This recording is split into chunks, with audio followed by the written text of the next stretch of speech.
Okay, my screen is visible to all.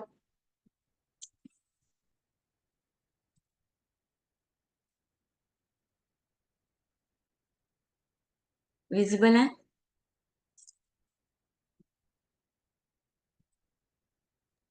Yes, ma'am. Okay.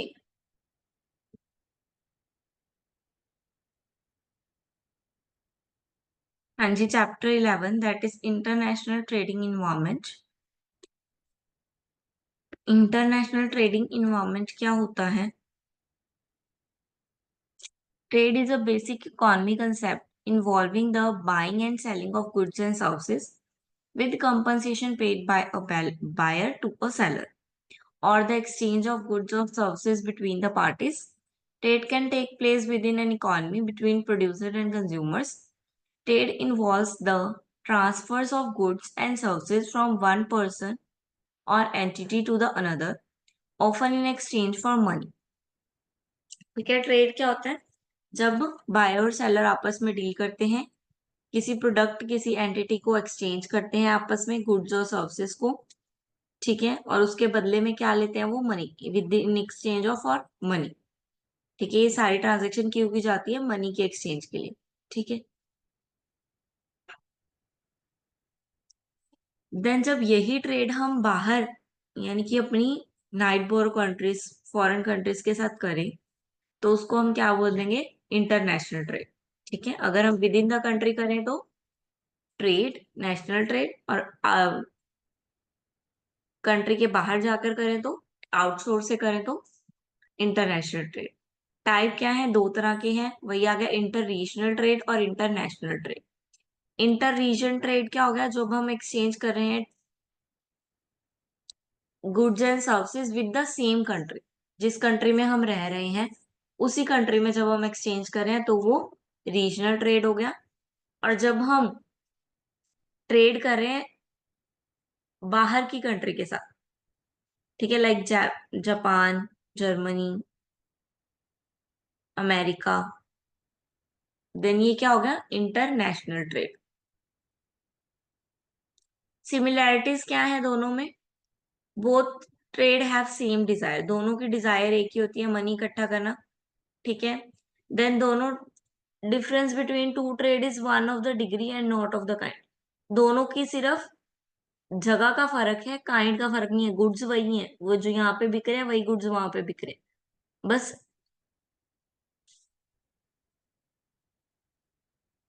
Degree का फर्क है।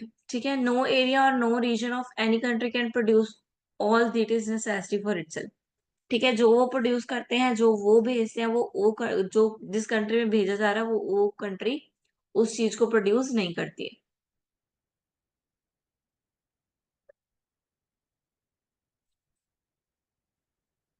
ये डिफरेंसेस आ गए, मार्केट की knowledge, barter system, difference in law, culture, trade exchange control.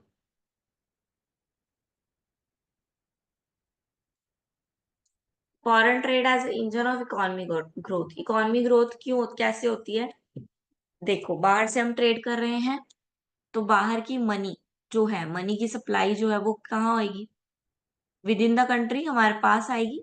बाहर से पैसे आएंगे ना, अगर हम बाहर गुड भेज रहे हैं तो, ट्रेड कर रहे हैं, तो इससे क्या होगा? हमारी इकोनॉमी ग्रोथ स्ट्रांग होगी। ये कुछ बड़ी बड़ी कंट्रियों के रैंक दिए हुए हैं। ठीक है, यूनाइटेड स्टेट 57% एक्सपोर्ट करता है, 34% इम्पोर्ट करता है। टोटल ट्रेड वो 92% करता है। चाइना टोटल ट्रेड 81% करता है। मलेशिया सिर्फ 16%। South Korea 20%। देन फैक्टर्स आ गए जो इन्फ्लुएंस यानी कि हमारे इंटरनेशनल ट्रेड को इफेक्ट करते हैं, जो वो factor, impact of inflation. Inflation का इम्पैक्ट पड़ता है। Inflation is a rate where price is high. ठीक है, इन्फ्लेशन यानी कि महंगाई, तो महंगाई जो है इफेक्ट डालती है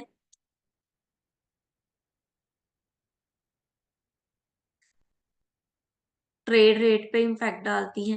ठीक है, then impact on national income. National income पे इम्पैक्ट पड़ता है। अगर हम एक्सपोर्ट ज्यादा करेंगे तो नेशनल इनकम बढ़ेगी, एक्सपोर्ट कम करेंगे तो इनकम कम होगी। गवर्नमेंट की रिस्ट्रिक्शंस, अगर गवर्नमेंट कम रिस्ट्रिक्शन लगाएगा, ठीक है, सब्सिडी ज्यादा देगा और टैरिफ कम लगाएगा, टैरिफ एक तरह का टैक्स होता है, ठीक है, वो कम लगाएगा तो एक्सपोर्ट ज्यादा होगा। Impact of exchange rate, price का चेंज होना, करेंसीज का चेंज होना, ठीक है, अगर डॉलर का प्राइस ज्यादा ही होगा हमारी इनकम, हमारे रुपीज से, तो हमें एक्सचेंज करने पे फायदा नहीं होगा, ठीक है, क्यों, क्योंकि हमें ज्यादा पे करने पड़ेंगे। देन जोग्राफिकल लोकेशंस, कुछ लोकेशंस, ठीक है, कुछ लोकेशंस पे इजी क्लाइमेट अच्छा होता है तो इजीली ट्रेड करना पॉसिबल होता है। कुछ जगह का क्लाइमेट इतना अच्छा नहीं होता जहाँ पर ट्रेड करना थोड़ा रिस्की होता है।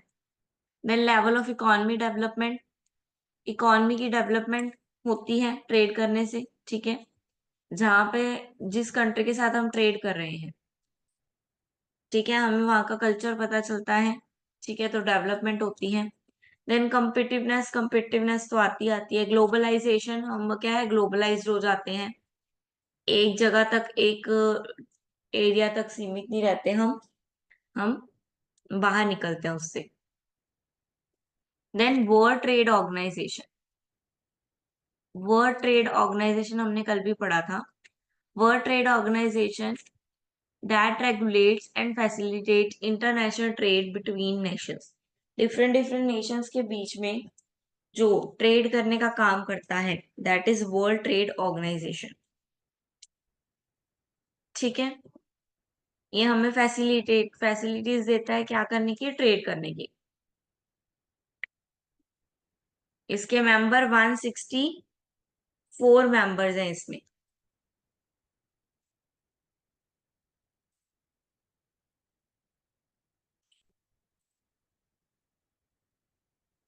और 96% तक जो ट्रेड है ओवरऑल, सब किसके थ्रू किया जाता है, वर्ल्ड बैंक के थ्रू किया जाता है। इसका हेडक्वार्टर कहाँ है, स्विट्जरलैंड में, जिनीवा।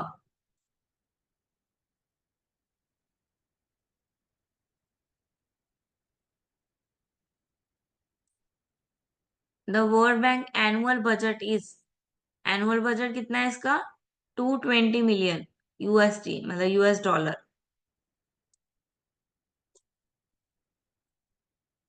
मतलब हर साल इतने का ट्रेड वर्ल्ड बैंक ऑर्गेनाइजेशन के थ्रू किया जाता है, इंटरनेशनल ट्रेड। देन इसका स्ट्रक्चर आ गया, organization structure.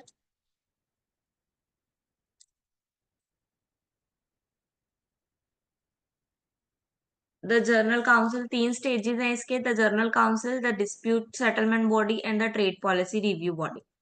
The general council क्या करती है, 2020 में बनाई गई थी, ठीक है, 11 कमेटीज हैं इसके अंदर,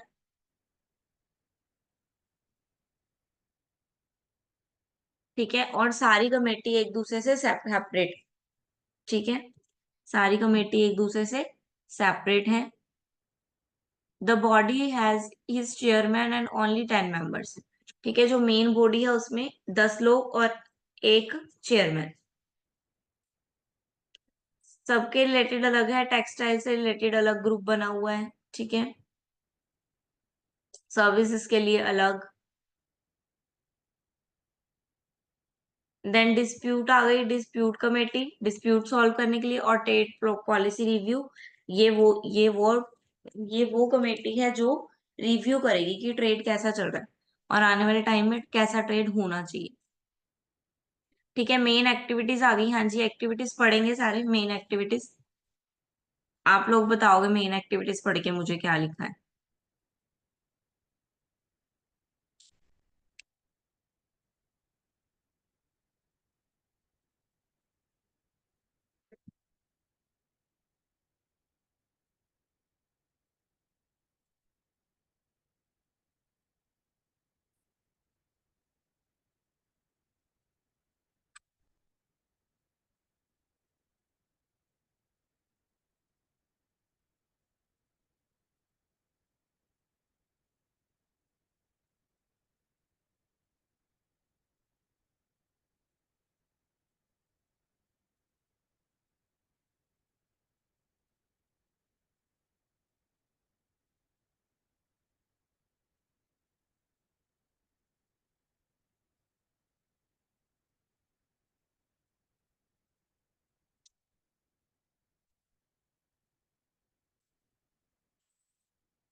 हाँ जी।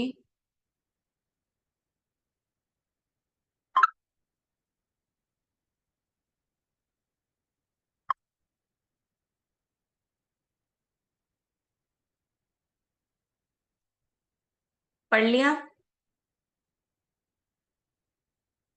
ऑब्स्टेकल्स को कम करता है ये, ठीक है, मॉनिटर करता है, रिव्यू करता है पॉलिसीज का, बिल्डिंग कैपेसिटी बढ़ाता है, ठीक है, कितनी कंट्रीज इसमें वर्क कर सकती हैं, न्यू मेंबर्स लेके आता है, इकोनॉमिक रिसर्च करता है कि क्या नीड है नेक्स्ट, ठीक है, एक्सप्लेन करता है एंड एजुकेट करता है डिफरेंट डिफरेंट कंट्रीज को अबाउट द ट्रेड।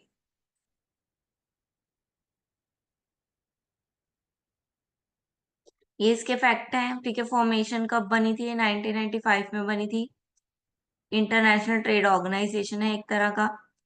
मेन काम है इसका टैरिफ हटाना, टैक्स हटाना, टैक्स को कम करना। कहाँ पे है? स्विट्जरलैंड में है इसका। वर्ल्ड वाइड है, 164 मेंबर्स हैं। लैंग्वेज, ये 3 लैंग्वेज इसमें बोली जाती हैं। स्टाफ इनके पास 640 का स्टाफ है जो इनके पास काम कर रहा है, और इनका बजट अप्रोक्स 220 मिलियंस है US डॉलर। ये इनकी वेबसाइट है। देन टैरिफ बैरियर्स क्या है? गवर्नमेंट के द्वारा जो रिस्ट्रिक्शंस लगाई जाती हैं ट्रेड पे, उसको बोलते हैं टैरिफ बैरियर्स, ठीक है, ताकि ट्रेड को मोर डिफिकल्ट और एक्सपेंसिव बना दिया जाए, जिससे इंपोर्ट कम हो और एक्सपोर्ट ज्यादा हो, ठीक है। टैरिफ ज्यादातर इंपोर्ट पे लगाए जाते हैं, एक्सपोर्ट पे कम लगाए जाते हैं। Natural barrier, type of trade barrier, tariff और नॉन टैरिफ। टैरिफ कौन सा हो गया? Tax imposed by the government across the national boundary. अगर आप बाउंड्री से बाहर निकल के कोई ट्रेड करते हो तो आप पे एक टैक्स लगाया जाता है जिसको हम बोलते हैं टैरिफ, ठीक है। अगर हम अपनी कंट्री से बाहर भेज रहे हैं तो एक्सपोर्ट ड्यूटीज बोलते हैं उसको, ठीक है, और अगर बाहर से आ रही है तो इम्पोर्ट ड्यूटीज। टाइप क्या है?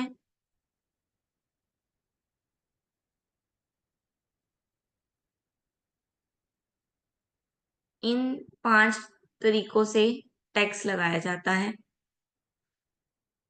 फर्स्ट आ गया criterion of for imposition, specific tax, यानी कि फिक्स अमाउंट का टैक्स लगा दिया, इतना टैक्स लगना ही लगना है। ये जो लगाया जाता है वो लगाया जाता है वीट, राइस, फर्टिलाइजर, शुगर पे। देन एडवेल्टन, एडवेलरम, ये लेटन वर्ड है, इसका मतलब है ऑन द वैल्यू, वैल्यू के ऊपर लगाया जाता है। फिक्स परसेंटेज लगाई जाती है, लेकिन जितनी वैल्यू है उस प्रोडक्ट की उसके ऊपर। Then compound tax, compound tax क्या है? दोनों टैक्स का mixture. Fixed, fix plus variable समझ लो, ये फिक्स है ये वेरिएबल है, तो ये आ गया कंपाउंड, दोनों का mixture. Then sliding scale tax, ये क्या है? एक स्केल के अकॉर्डिंग प्राइस रखा जाता है। जैसे 30% है तो इतना टैक्स, 50% है तो इतना टैक्स, 60% है तो इतना टैक्स, स्लैब रेट जिसको बोलते हैं, उसके according.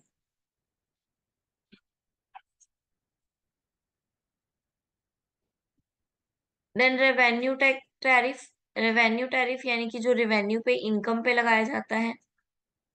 Protective tariff, protective tariff क्या है? जो गवर्नमेंट लगाती है to protect the home industries, ठीक है, जो स्मॉल स्केल इंडस्ट्रीज हैं उनको प्रोटेक्ट करने के लिए जो टैक्स लगाया जाता है बड़ी कंपनियों पे, दैट इज प्रोटेक्टिव टैक्स।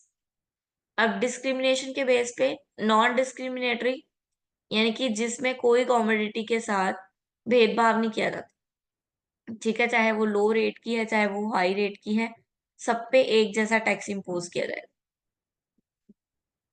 ठीक है। डिस्क्रिमिनेट उसका ऑपोजिट हो गया, जब टैक्स की क्या हो, वैरायटी हो, डिफरेंट डिफरेंट टैक्स लगाया जाए डिफरेंट डिफरेंट प्रोडक्ट पे। Now on the basis of product, product के बेस पे हो गया इंपोर्ट और एक्सपोर्ट। इंपोर्ट पे टैक्स टैरिफ लगेगा तो इंपोर्ट, इंपोर्ट टैरिफ। एक्सपोर्ट पे टैरिफ लगेगा तो एक्सपोर्ट ड्यूटी।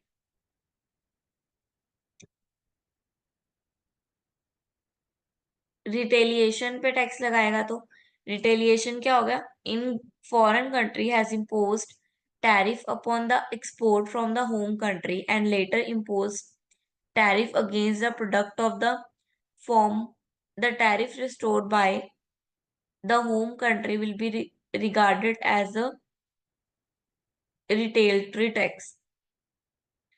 ठीक है, रिटेल एज अ रिटेल हम दे रहे हैं। ठीक है, जब हम किसी को रिटेल फॉरेन कंट्री में रिटेल कर रहे हैं तो होम कंट्री से यहाँ तक आने का जो टैक्स लगेगा दैट इज रिटेलटरी टैक्स।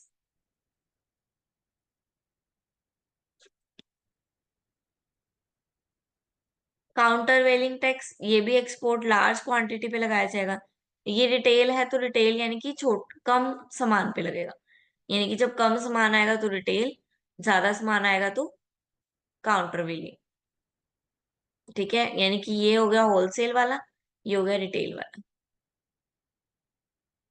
हाँ जी, क्लियर है। WTO क्लियर है, टैरिफ्स क्लियर है।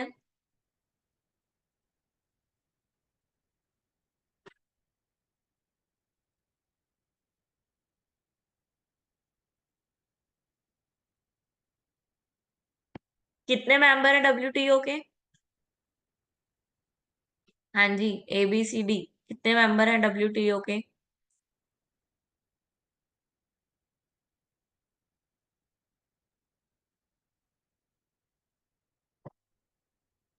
किसी को भी नहीं पता?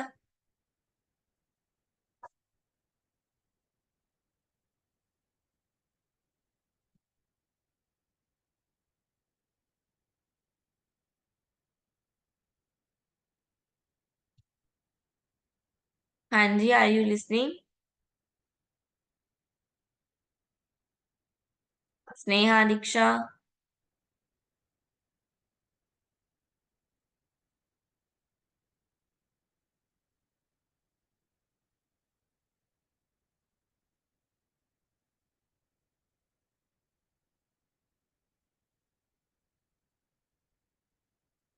हाँ जी, कितने मेंबर हैं WTO के?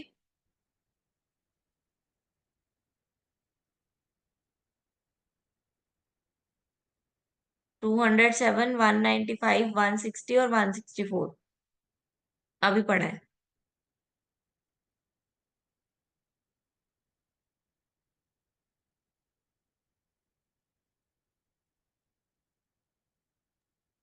मैम 164।